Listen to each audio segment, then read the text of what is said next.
You know, a great bass player can make a band better, or a great drummer can make a band better. But when these two really lock, the whole band changes.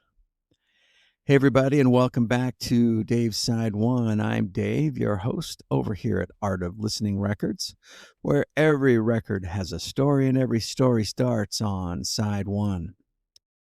This week, we've been changing what we listen for. Album identity, the drummer, everything behind the singer, and arrangement as storytelling. Today, using the Tower of Power album live and in living color, we're listening to a relationship. Bass, drums, and what happens when they stop feeling like separate parts. Here's the first distinction. You can have a great bass player. You can have a great drummer and still not have a great rhythm section. Because a rhythm section is not two resumes, it's a relationship. The question is not how impressive is the bass, how impressive are the drums. The question is what happens between them. The first thing to listen for is what we call the pocket. That's one of those music words that can sound more complicated than it needs to. You don't have to define it. You can feel it. Does the groove feel settled?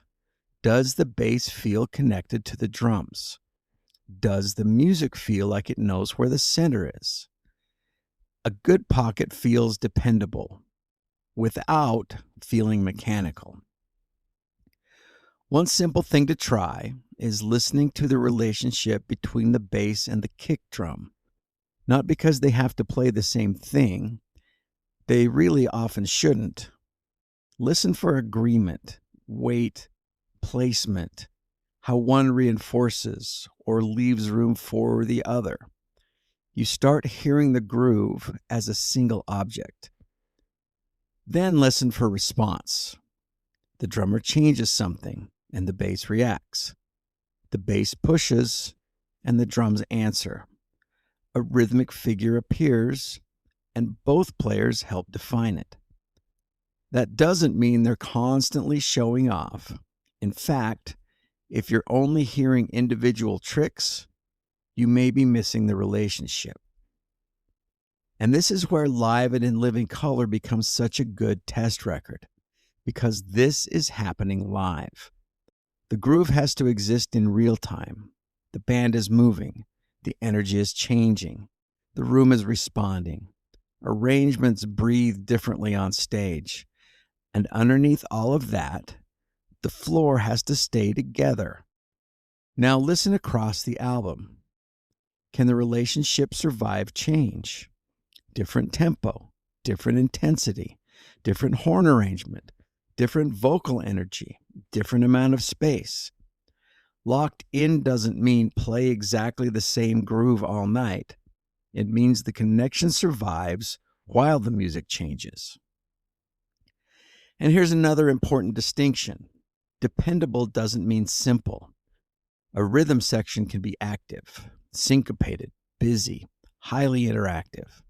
The question is whether all that activity still feels grounded. Does it make the music move or make the listener nervous that the floor might disappear? With Tower of Power, the floor is there. And this may be the most important part. What does that foundation allow everybody else to do? The horns can hit harder. The singer can phrase around the beat. The guitar can stretch. The keyboards can add complexity. Why? Because somebody is holding the floor. The more dependable the foundation, the more freedom everybody else can have.